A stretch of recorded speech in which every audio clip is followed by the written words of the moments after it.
બ્રહ્મ સંબંધ લઈએ. હવે સી આજ્ઞા પેલાના વૈષ્ણવ પૂછતા હતા અને જે કહેતા હતા સ્વરૂપ સેવા પધરાવો.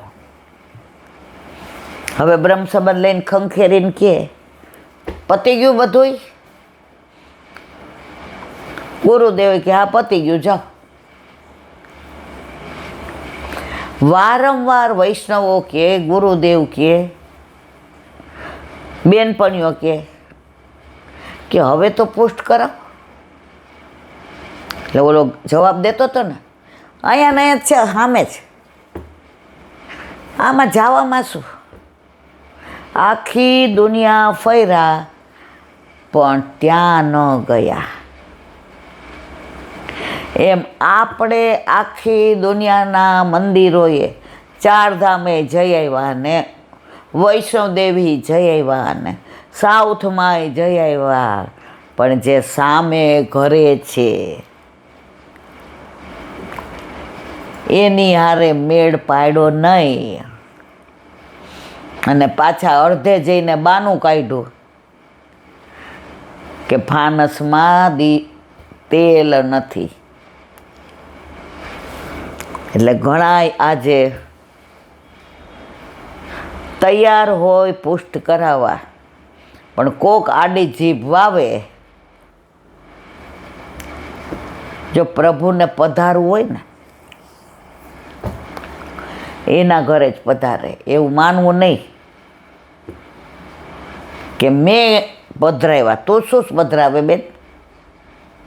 પ્રભુને જેના ઘરે, મારું ઘર છે ગોકુળ ગામ, આપણું ઘર ગોકુળ છે. પ્રભુને પધારવાનું મન થાય. જો તુલસી ક્યારો છે, મારા ઘરે આસોપાલવ છે, મારા ઘરે અમે બધા કંઠી પહેરીએ છીએ, મારા ઘરે આ બધા તિલક કરે છે, મારા ઘરે રોજ તારી વાતો થાય છે. હવે તો તારે પધારવું જોઈએ ને. અને પ્રભુ પધારે છે. તો આજે ઘણા બધાએ પુષ્ટ કરાવ્યા હશે, કાલે કરાવશે. એ બધાને ખૂબ ખૂબ વધાય. કારણ કે આજે ઘણા બધા ફોન આવ્યા. ઈલા આંટી બસ થઈ જાઓ યશોદામાં તૈયાર, અને કાલે નંદ ઘેરા આનંદ ભયો, જય કનૈયા લાલ કે. પુષ્ટિ માર્ગ એવો છે ને, એકવાર એક ડગલું વાયલા ને, ઓલું બાળક અહીંયા બેઠું હોય ને, આપણે તેડવું હોય, આપણે નીચા વળીએ એટલે ટેણિયો હાથ આમ કરે, તેડી લ્યો. એટલે બગલમાંથી આપણે હાથ રાખવા પડે તો એને તેડાય. તો ઠાકોરજી કેવું તારા માટે નીચો વળ્યો. જો લલિત ત્રિભંગી છે, ગિરિધર સબહી અંગ સો વાંકો, વાંકો કિયો વ્રજ સાકો. વાંકી એની ચાલ, વાંકી એની ગતિ, બધું એનું વાંકું. તો આમ નીચા પડે જ પ્રભુ આવી જા, પણ આપણે આમ બેસી જાય કેવી રીતે તેડાય? તમે કોઈ પણ છોકરાની આમ બેઠો હોય તેડી જુઓ લ્યો, ન તેડી શકો. પ્રભુ કે હું આટલો ઈશ્વર ભગવાન પરમાત્મા બ્રહ્મ આજે નીચો વળ્યો તને તેડવા, અને તું આમ બેઠો છે. ખાલી આમ તો કરો મારવાલા, આમ કરો, બાકી બધું એના પર છોડી દો. બ્રહ્મ સંબંધ લીધું છે તો ઠાકોરજી પુષ્ટ કરાવવાથી જરાય ડરવા જેવું નથી. એમાં ક્યાંય આઘા જાઓ આવતું જ નથી. તુમ આવો રી આવો, મંગલ ગાવો રી ગાવો.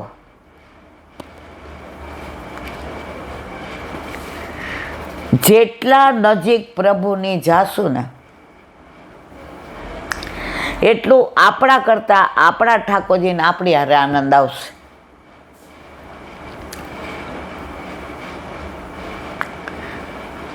એકવાર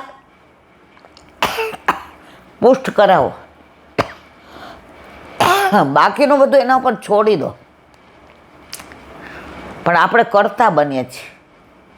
મારાથી પછી સેવા નહીં થાય તો, મારાથી નહીં પહોંચાય તો, સવારે મને રાતના મોટી ઊંઘ આવે છે ઈલાબેન, એટલે મારાથી 8 વાગ્યા પહેલાં ઉઠાતું. અરે એ તમારે બધું ઉઠાડશે, કરશે. તમે ચિંતા કરો માં. આજે અમારે જેવાને હાડા હાથે નોકરીએ જવાનું હતું. રસોઈ કરવાની, છોકરાઓને તૈયાર કરવાના, મૂકવાના, એને ડબ્બા ભરવાના, એને લઈ જવાના, પહેલાં એને મૂકવાના, પછી ઓફિસ જવાનું, ચાવી આપણી પાસે. ટાઈમમાં થતા હતા. એમાં એક નંગ અનુકૂળ નહોતું. કોણે વ્યવસ્થા કરી? વિશ્વાસ. શ્વાસે શ્વાસે તારો વિશ્વાસ, તો કદી નિશ્વાસ ન પડે. તો આજે જન્માષ્ટમી અમારા કાઠિયાવાડના ગામડામાં ગોકળ આઠમ કે મર્યાદાવાળા હોય ને એને પૂછીએ ને આજે એ કે ગોકળ આઠમ. આઠમ એટલે બસ ઠાકોરજીની જ. આજે અહીંયા તો ઠીક, અમેરિકા હોય કે લંડન હોય કે ન્યૂઝીલેન્ડ હોય કે દુબઈ હોય, જન્માષ્ટમી એટલે બધાનો ભગવાન. મર્યાદા માર્ગ કેવી રીતે કરે? પણ કરે તો કૃષ્ણનું જ. આજે એક અન્ય માર્ગી છે, એ બધાય માને. હવે એ સત્સંગ સાંભળતા હશે, મને કંઈ ખબર નહીં. એટલે ફોન આવ્યો, એ કે ઈલાબેન. મેં તો હા બોલો ને મારવાલા. મને કે તમે ઓલા મારો દીકરો ને એનો ભાઈ બના. મેં કીધું હા આપણે એ બધું છોડો. મનમાં કીધું મારે ઓલી ટાઈમમાં છે, મારી પાસે ટાઈમ નથી. મેં તો બોલો, આજે અમારા ઘરે અમે મટકી ફોડ ને બધું રાખ્યું છે. મનમાં કીધું જન્માષ્ટમી ન હોય, પણ આપણે સમજી ગયા કે અન્ય માર્ગે અમે બધું શણગાર્યું છે ને અમારી સોસાયટીમાં બધી તૈયારી. તમે અડધો કલાક ન આવો? મેં ના. પછી મને એમ થયું કે સીધી રીતે ના નહોતી પાડી, એટલે એ 2 જણની ઓળખાણ દેવા માંડ્યા, આમ ને તેમ ને તેડી જાય. મેં ના, મારે અનુકૂળ નથી, મારી એવી તબિયત નથી, હું રાત ના જાગું. તો ગમે એમાં માનતા હોય, પણ કાનુડાનો નંદ ઉત્સવ બધાને ગમે. બોમ્બેમાં જોયો તો ગોવિંદા આલા રે આલા. નાનું છોકરું પેલા કયા ભગવાનને ઓળખે ખબર છે? કાનુડાને. ગોપાલ. તો આજે એવી જન્માષ્ટમી, આનંદ, પરમાનંદ, અને કાલે નંદ ઘેર આનંદ ભયો, જય કનૈયા લાલ કે. બોલો વલ્લભા વલ્લભાધીશ વ્રજ વિહાર. નવનીત પ્રિય શાસ્ત્રીને ભગવત સ્મરણ. અત્યારે તો વ્રજમાં આનંદ આનંદ, નંદ ઘેર આનંદ ભયો. ગોકુળમાં આજે દિવાળી, નંદગાંવ બધે. પણ ઠાકોરજી આપણા ઘરે વ્રજ લઈને પધાર્યા છે, એટલે આપણા ઘરે આનંદ જ છે. જો ઠાકોરજી ઘરમાં છે તો આ બધું છે. નહીંતર આજે આપણે આટલા વર્ષે આ બધું ના કરી શકીએ. આ બધું કોણ કરાવે છે? પ્રભુ કેટલી ગોપીઓને મોકલે. મારી માં આજે એકલી છે, બધી ગોપીઓ આવી ગઈ. માં તમે ખાલી હાથ અડાડો, બાકી બધું અમે કરી લેશું. અને ખરેખર એવું બને છે. તો વ્રજમાં તો આજે જે હશે એ માહે પડ્યા મહાસુખ માણે, દેખન હારા બાજે. કાલે આપણે ફાલેન, જ્યાં હોલિકા દહનનો મેળો ભરાય છે અને પંડા હોળીની જ્વાળામાંથી ચાલે છે. અને ત્યાં પ્રહલાદ કુંડ છે. આનું અનુસંધાન કાલે આપણે કર્યું છે. હવે આગળ જતા શેરગઢ આવે છે. શેરગઢમાં પેલું આવે બુખરારી. યાત્રા પૈગામથી ગોપાલકુંડ, મોતીકુંડ, સુવર્ણકુંડ થઈને બોખરાઈ ગામમાં આવે છે. ગામની ઉત્તરે બુખરારી તળાવ છે. કોઈ આને ગ્વાલકુંડ પણ કહે છે. ગ્વાલબાલોએ આ કુંડ બનાવ્યો, તેથી એ કુંડનું નામ પડ્યું ગ્વાલકુંડ. પ્રભુ બધું બીજાના નામે કરી દે. ગ્વાલોએ બનાવ્યો તો કે ગ્વાલકુંડ. ક્યાંય પ્રભુ પોતાનું નામ રાખે છે? કરે છે બધું પોતે, છતાં નામ અત્યારે આ ઘર કોનું? આપણે કહીએ આત્માના સમર્પાય. અમે તો પ્રભુને ઘર સમર્પી દીધું, છતાં આ ઘર કોનું? કોઈને આપણે હું મારા ઘરે આવજો, મારા ઘરે મોટી મગનો મનોરથ છે. આપણી ભાષામાં ક્યાંય નહીં આવે ઠાકોરજીનું ઘર છે એમ. ઠાકોરજી કે તું મારી કેટલી વાલી છું, કે મારું છે એ તારું માને છે ને તો હું રાજી છું. બધું પ્રભુ કરે ને યશ આપે આપણને.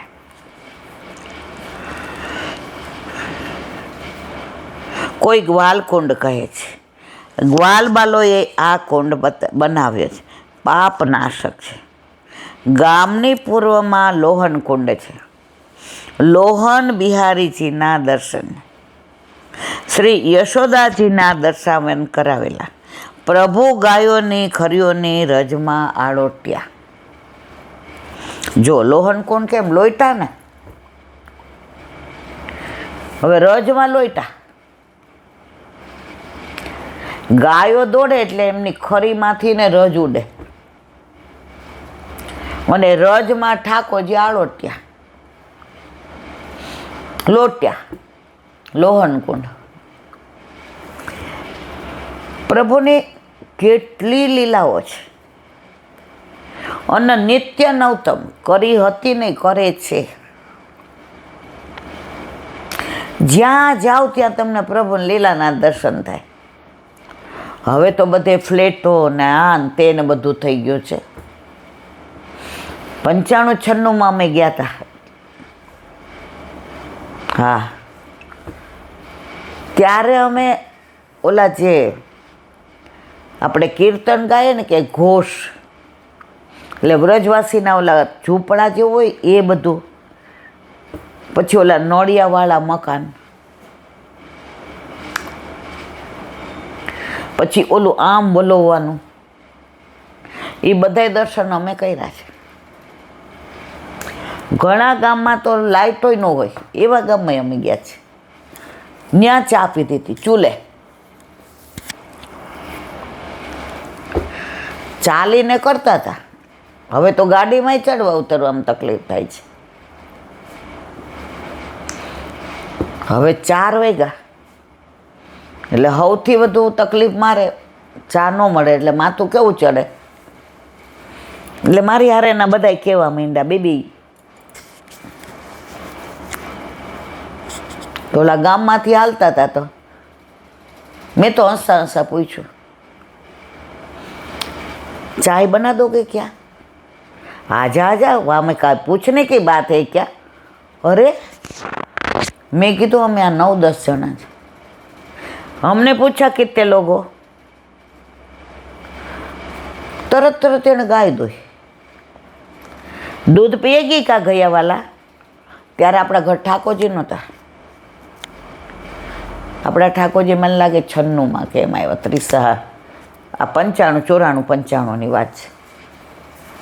મેં ના दूध नहीं, दूध तो हम ब्रज वाले लोग ही पीते, आप कहाँ पियोगे? अरे भली थाय. અને ચૂલો તરત ઓલું ફૂંકણી લીધી, ફૂંકણી ફૂંક માર્યો તો તરત ઓલું છાણું હળગું. અને ચા મૂકી. એટલે મારા મનમાં આમ અળવિતરી તો ખરી જ. હાય હા ધુમાડો બધો ચામાં જશે, ધુમાડાની વાસ નહીં આવે. મેં તો એ ધુઆ તું બેઠ. નહીં અંદર આદુ, નહીં લીલી ચા, નહીં ફુદીનો, ખાલી ચા ખાંડ નાખીને કાઢી. હવે લોકો કાચના ઓલામ ન આપે, એને ત્યાં તો બહુ પવિત્રતા, વ્રજવાસીઓને ત્યાં પવિત્રતા છે ને આજની તારીખમાં એવી કોઈ ત્યાં ન હોય. એટલે મને લાગે ત્યારે પિત્તળ હતું કે સિલ્વર હતું, બહુ મને ખબર નહીં. જન્મર આટલા મોટી મોટી તાહડી હતી બધાને. ભાઈ મેં કીધું આટલું ચાય બોલતી ઓર પીલતી ઈતા ને ઈતા. ચાલ આપણે તો બીકના માર્યા પી ગયા. પણ એ ચાનો સ્વાદ કેવો! ગાય તરત દોય, તરત ચૂલો હળગાવ્યો અને તરત ગાળી દીધી. પછી ગળી તે નહોતી ગળી, એનું કપડું હતું. પાછા આપણે હખણા રહી નહીં. મેં તો મથુરાથી ગયણી મોકલાવું. હવે ત્યાર તો નાના હોય ને 30. મને કે તું ગયણી મોકલાવીશ એમ, તો આપણે તો એમ જાય નહીં બોતડા. बिटिया हम वाका उपयोग नहीं करते, हम छानते हैं, जिसको छना बोलते हैं. અમે કપડામાં જ ગાળીએ એટલે જરાય ભૂકી ન આવે અંદર. અને ચા તમે જુઓ ત્યારે મનમાં એમ થયું કે હવે આપણે કપડાથી જ ગાળશું, આ તો બહુ સારું લાગે છે.